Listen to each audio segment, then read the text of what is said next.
मीनू अपने परिवार के साथ रहती थी। मीनू का पति और उसके 2 बच्चे थे। मीनू का पति एक शराबी था। वो कुछ काम धाम नहीं करता था और जब देखो शराब पीता रहता था। मीनू के पति सोनू के काम न करने के चक्कर में मीनू को घर के काम के साथ साथ बाहर का काम भी करना पड़ता था। मीनू घर का काम भी करती और बाहर कुछ लोगों के घर जाकर झाड़ू पोछा बर्तन धोने का काम करती। मीनू की मेहनत से ही उसके घर में राशन आ पाता था और वो 2 समय का भोजन कर पाते थे। अगर मीनू भी अपने पति सोनू की आस में रहती तो वो और उसके बच्चे भूखे ही मर जाते। मीनू बेचारी दिन रात एक करके काम करती, घर का राशन भी लाती, किराया भी देती और अपने बच्चों गोलू और चुटकी को भी पढ़ाती। मीनू के बच्चे अपनी माँ की मेहनत देखते और उन्हें बहुत परेशानी भी होती कि उनकी माँ इतनी मेहनत करके उन्हें पढ़ा रही है। एक दिन की बात है, मीनू काम करके अपने घर लौटती है। वो हमेशा की तरह देखती है कि उसका पति शराब पीकर घर में धुत पड़ा हुआ है। मीनू ये देखकर गुस्सा हो जाती है। इस आदमी को तो पता नहीं कब समझ में आएगा। मैं तो समझ ही नहीं पा रही ये आदमी है कैसा। जब देखो हर टाइम शराब पीता रहता है। इसे कोई होश ही नहीं है कि इसके 2 बच्चे भी हैं, उनकी पढ़ाई लिखाई और घर का खर्च भी होता है। अरे मुझे तो याद भी नहीं ये आखिरी टाइम कब होश में था। हमेशा धुत ही पड़ा रहता है। ये बात सुनकर मीनू के पति सोनू को गुस्सा आ जाता है। क्या बोल रही है तू पागल औरत? क्या बोल रही है तू मेरे बारे में? तुझे शर्म नहीं है कि तुझे अपने पति से कैसे बात करनी चाहिए? इस औरत में तो बिल्कुल शर्म हया है ही नहीं। जब देखो मुझे उल्टा बोलती रहती है। सोनू अपनी बीवी मीनू के बाल पकड़ता है और उसे मारने लगता है। मैं कितनी मेहनत करूं अकेले। हमारे बच्चे बड़े होते जा रहे हैं, घर के भी कितने खर्चे हैं, बच्चों की पढ़ाई में भी थोड़ा बहुत खर्चा होता है। मैं भला अकेली झाड़ू पोछा करके अपने बच्चों को कितना पढ़ा लूंगी। और एक आप है, कुछ काम करने जाते नहीं और जो मैं थोड़े बहुत पैसे कमा के लाती हूँ उसमें से भी आप शराब पी लेते हैं। सोनू अपनी बीवी मीनू को एक जोर से थप्पड़ मारता है। बदतमीज औरत, तूने मेरी शराब के बारे में उल्टा बोला कैसे? तुझे कोई हक नहीं मेरे और मेरी शराब के बीच में आने का। हा? मीनू सोनू की बात सुनकर बहुत जोरों की रोती है।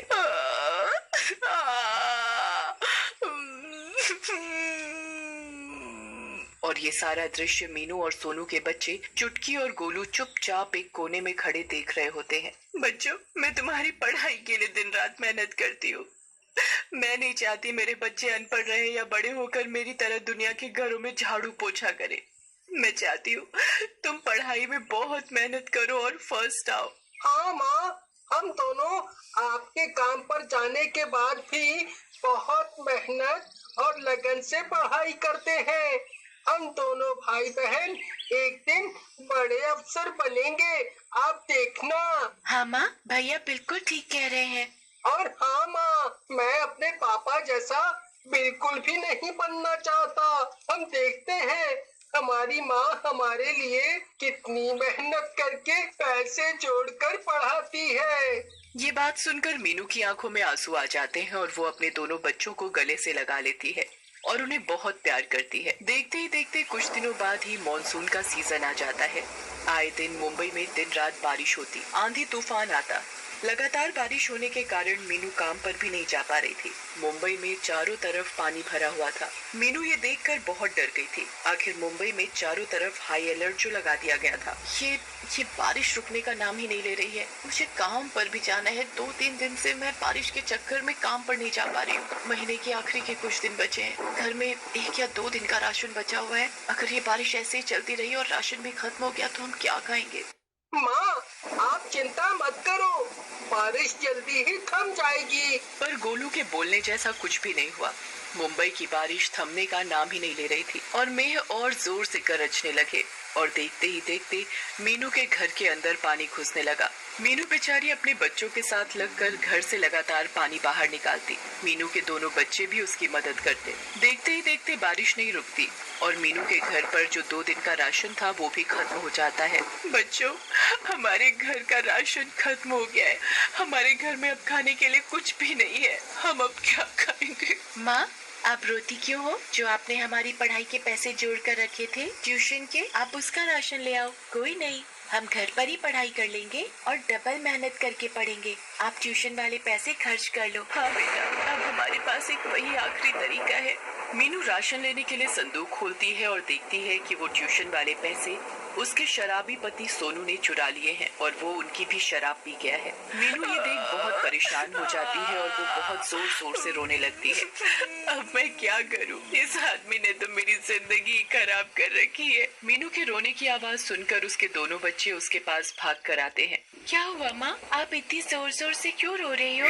मैंने जो तुम्हारी फीस के पैसे जोड़ कर रखे थे वो भी तुम्हारे शराबी बाप ने चुरा लिए और उनकी शराब पी ली। अब बताओ मैं क्या करूं? मुझे कुछ समझ नहीं आ रहा। हमारे घर में शाम के लिए बिल्कुल भी राशन नहीं है। मीनू भरी बारिश में अपने घर के पास राशन वाली की दुकान पर जाती है। भैया भैया मुझे थोड़े से चावल दे दो। मेरे घर में आज रात खाने के लिए कुछ भी नहीं है। मेरे घर पर 2 छोटे छोटे बच्चे हैं। राशन वाला मीनू की बात सुनकर बोलता है, हाँ हाँ, राशन ले जाओ, इसमें रोने की क्या बात है? तुम इतनी जोर जोर से रो क्यों रही हो? भैया मेरे घर पर खाना नहीं है और ना ही मेरे पास आपको देने के लिए पैसे हैं।